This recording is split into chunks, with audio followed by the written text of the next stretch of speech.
Kingdom of Italy participated in the German-led Operation Barbarossa, deploying the Italian Expeditionary Corps in Russia, CSIR, in 1941, originally with around 62,000 men, which later expanded into the 8th Italian Army, Armia, with over 200,000 men.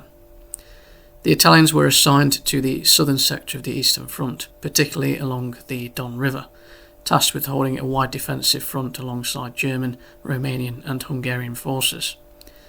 Despite having elite troops like the Alpini and Bersaglieri, as well as competent infantry divisions, the Italian armies were poorly equipped for tank warfare, possessing only modest armoured units like the L3 tankettes and light Fiat L640 tanks, which were vastly outmatched by Soviet tanks such as the T-34. Italian forces faced highly mechanised Soviet armoured formations, as well as infantry and artillery attacks. During intense battles and Soviet offensives, Soviet tanks were captured through combined arms operations where infantry and artillery would disable or neutralise tank crews, allowing the Italians to seize the vehicles. However, most captured tanks, especially the heavily armoured T-34s, were difficult to operate and maintain without adequate spare parts and trained crews. The use of captured vehicles was limited.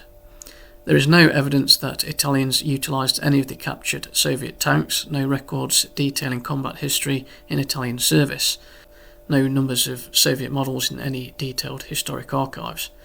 I have managed to find only 2 documented captured tanks with photos as evidence. One was a T-26 light tank, the other tank was a T-34 medium tank, shown in the footage at the start of the video. It is reported that the Bersaglieri captured the T-34. This is the picture of Italian officers inspecting the captured T-26. The source did not state date, just that it was on the Eastern Front. No documentation or information about operational use. I have read one source that around a dozen vehicles were captured, 2 being the T-34 medium tanks, but this is probably not official and the source may not be reliable. It is likely that all captured vehicles were handed over to the Germans, apart from possibly the captured T-34, although I will talk about this later. German orders dictated that any Soviet vehicles captured by Axis Allied forces, including the Italians, were to be handed over to the Wehrmacht, rather than retained for independent Italian use.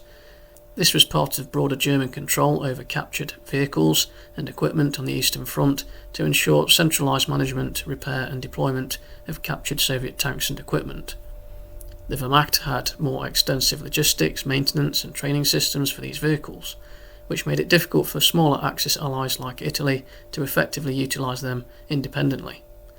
Italian forces, serving as an Axis ally with limited armoured capabilities, had to comply with these German directives.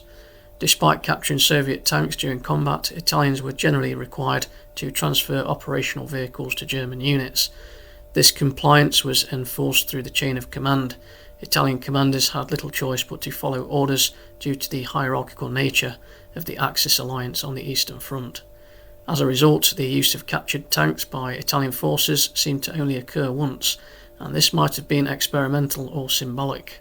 The Germans prioritised retaining these valuable assets for their own panzer formations or for reallocation within the Wehrmacht, limiting the potential for Italian forces to develop an independent armoured presence from captured Soviet vehicles. Italy were not the only ones that had to subordinate to the Germans and under the Wehrmacht's supervision.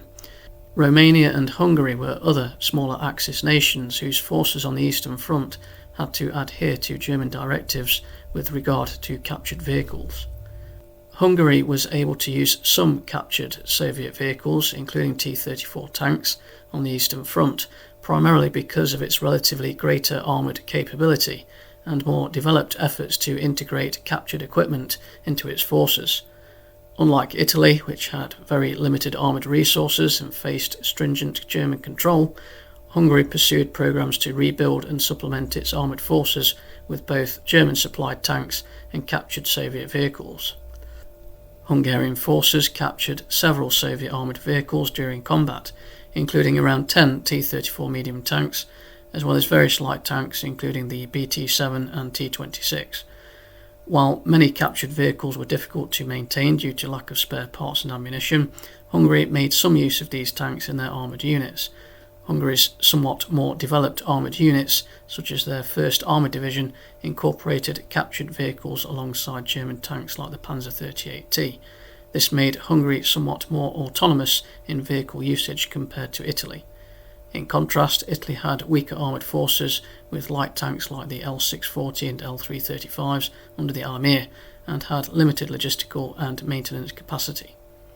The Germans imposed stricter control over captured equipment among Italian forces, requiring Italians to hand over captured Soviet tanks to the Wehrmacht. There is evidence of at least one captured vehicle in Italian service. The tank shown in the footage at the start of the video, a T-34 Soviet medium tank. The captured T-34 Soviet tank, bearing the insignia of the 120th Motorized Artillery Regiment of the 3rd Principe Amadeo Duca d'Aosta Celeri Division, is reported to be a 1942 model from the STZ factory in Stalingrad. This tank represents a rare and intriguing example of a Soviet vehicle possibly captured and nominally incorporated into Italian service during their campaigns on the Eastern Front. Regarding actual use, there is no solid record or documentation indicating that this T-34 tank saw significant combat service with the Italian 3rd Celeri Division or elsewhere in the Almir. The scarcity of operational records and lack of mention in Italian armoured unit reports suggests the tank service was either very limited or non-existent in combat terms.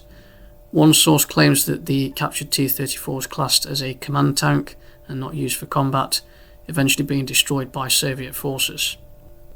There exists the footage of Almir Commander General Italo Garibaldi inspecting this captured T-34 tank. Given the well-known propaganda practices during the war, it is plausible the footage was intended for propaganda purposes, showcasing Italian prowess in capturing one of the Soviet Union's most formidable tanks, despite lacking evidence of its actual deployment. The 3rd Celeri Division was a fast mobile cavalry and motorised infantry division. Celeri means fast or swift in Italian, optimised for mobility rather than heavy armour. The T-34, a medium tank with substantial weight and logistical demands, would have been a poor fit for the division's operational doctrine and logistical requirements. Integrating a single or very few captured T-34 tanks into a predominantly fast-moving cavalry division with limited logistical capacity would have posed significant challenges in terms of maintenance, crew training and supply logistics. Captured Soviet tanks held symbolic significance but limited in their practical use for the Italian military effort on the Eastern Front. While capturing enemy vehicles demonstrated tactical success and boosted morale, Italians faced substantial obstacles in effectively incorporating these tanks into their forces. The Italians lacked the logistical infrastructure, maintenance capability and trained crews to operate complex vehicles like the T-34, and German command dictated that captured tanks be handed over to the Wehrmacht for central management. As a result, the operational use of captured Soviet tanks by Italian forces was minimal, and mostly experimental or a requirement for propaganda reporting. These limitations reflected broader challenges faced by Italian forces on the Eastern Front. Poorly equipped and under-resourced, they confronted the realities of a harsh environment against a well-armed adversary. The Italians often fought alongside better equipped German, Hungarian and Romanian allies, all under German strategic control, which constrained their autonomy. The difficulties in utilising captured Soviet tanks highlights the logistical and operational hardships Axis Allied forces endured in this complex multinational theatre of war. Ultimately, the experience of Italians capturing Soviet tanks is one piece of the larger story of the Eastern Front's complexity, where immense Soviet military power, brutal weather, stretched supply lines and Axis coordination challenges contributed to the severe difficulties and high casualties experienced by these forces.